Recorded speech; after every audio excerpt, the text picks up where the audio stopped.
Assalamu alaikum wa rahmatullahi wa barakatuhu. Mo kí gbogbo ojú kankan tó ń wò mí lọ́kùnrin lóbìnrin àti gbogbo etí kankan tí ń gbọ́ mi wípé àlàáfíà Ọlọ́run ọba tí ò fara yí nǹkan kan kó máa bẹ pẹ̀lú ẹnì kankan wa.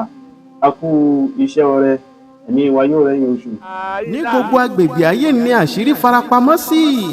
Díẹ̀ ti dohun ìgbàgbé, díẹ̀ ti dáwọ́ dúró, díẹ̀ sì ń dúró de àfihàn. Ṣùgbọ́n lórí ìkànnì yìí a máa tún wọn síta. Ìròyìn àìmọ̀tán, ìhìn àìmọ̀tán Yorùbá tẹlifíṣọ̀n, àwa ni alárinà òtítọ́ rẹ̀.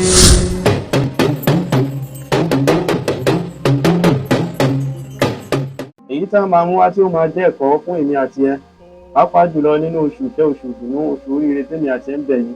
Torí wípé gẹ́gẹ́ bí mo ti sọ nínú orin tí àwọn bàbá wa máa ń kọ, wọ́n á ní àkọ́kọ́ Rọ́mọ̀dánà ìkẹ́ ìgẹ̀ ni, àárín Rọ́mọ̀dánà àforíjì ni, ìparí Rọ́mọ̀dánà aṣoríire. Báwo lóríire tí ń bẹ nínú oṣù yìí, báwo ló ṣe lè jẹ́ tiẹ̀? Máa bá mi ká lọ nínú fídíò yìí. Àfáàwà Hibatullahi Likatibi Ashairin Nahariri. Àfáà yìí ní sọ nínú ọ̀rọ̀ ẹ̀, nínú àwọn orin ọgbọ́n, orin làákàyè, orin tí máa tọ́ni sọ́nà, orin tí máa kọ́ni lẹ́kọ̀ọ́ tí àfáà náà máa ń kọ.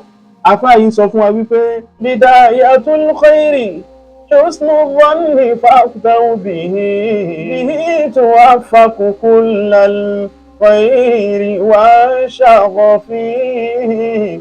به توفق كل الخير والشغف بداية الخير. Ibi tó ríire ti bẹ̀rẹ̀ fún ọmọnìyàn láyé, orí tẹ́dà kan bá máa ṣoríire, ibì kan lóríire náà yóò ti bẹ̀rẹ̀ fún.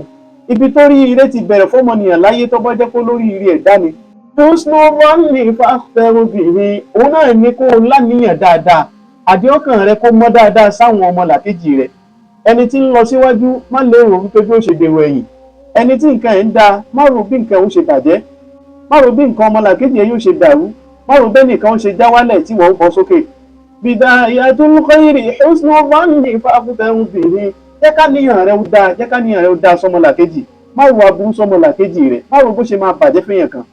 Bihi tuwaffaqu kullal khairi wa shaghafi. Torí ká níyàn rẹ ó dáa sọmọlàkejì rẹ yìí, bí tuwaffaqu, ibẹ̀ ni wọ́n náà ti lè ṣe kò ń gẹ gbogbo ìran oríire nínú ayé. Wa shaghafi, tó tún ṣàbápàdé ìfẹ́ àtọ̀dọ̀ Ọlọ́run ọba wa, Ọlọ́run ọba ó sì máa fẹ́ràn rẹ̀. Gbogbo ẹni tọ́lọ́run bá sì ń fẹ́, gbogbo èèyàn náà ni ó máa fẹ́ràn rẹ̀. Qurra fi dannasi sahin la takun jasha. Qurra fi dannasi, wá jẹ́ nìkan tí ó máa ran ọmọlàkejì lọ́wọ́, jẹ́ nìkan tí ó máa ran àwọn èèyàn lọ́wọ́. Qurra fi dannasi, tó bá rẹ́ni títí ẹ̀ ń bàjẹ́ tó sì ní tó lè ṣe fún, ṣé fún kó fi ṣèrànlọ́wọ́ fún tí ò tẹ òfin ní bàjẹ́ mọ́.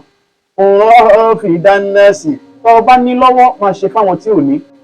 Qurra fi dannasi, wá jẹ́ni tí ó máa ran àwọn èèyàn lọ́wọ́. Sahin la takun jasha, má jẹ́ni tí ó máa kanra, ẹni tí ó máa bínú nídìí tí ò tó nǹkan kan látara kó fẹ́ ṣahun.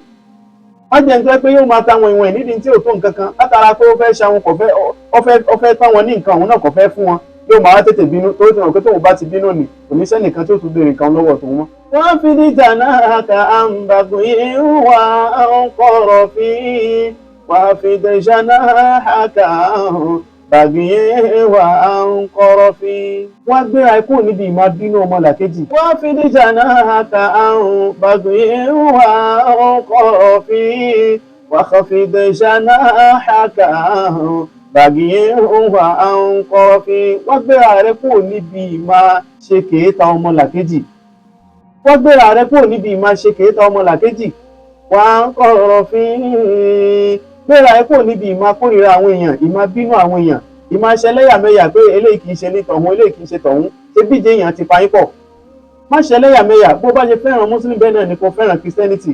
Wọ́n fi ní janahaka an baghin wa an qarafin, wọ́n fi ní janahaka an baghin wa an qarafin. Bó bá ti lè ṣe léyìí, yazidukallahu fadlan thumma afiyatan. Bó bá ti lè ṣe léyìí, Ọlọ́run bá yóò máa lé ọkún fọ́dílá nínú ọlá, yóò lé ọkún lọ́lá, yóò lé ọkún lájùlọ, yóò lé ọkún nínú ipò.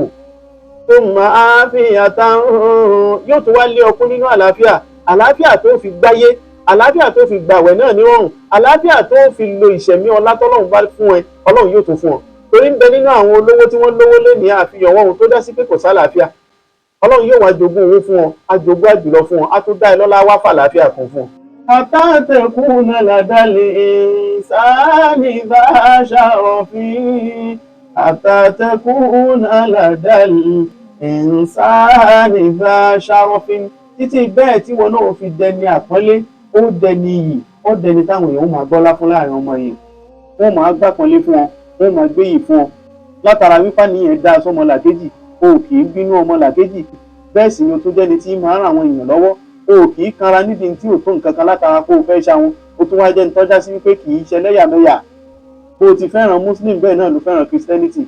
torí ẹ̀ ẹ̀kọ́ púpọ̀ ń bẹ nínú fídíò yìí fún ìwọ ọ̀jọ̀gbọ́n tó bá ń fi làákà ìbámi lọ, tó bá ti lè ṣe léyìí oríire tí ń bẹ nínú ramadana kò ní fún èmi àti ẹrú, tó bá ti lè ṣe léyìí ló bá dolóríire.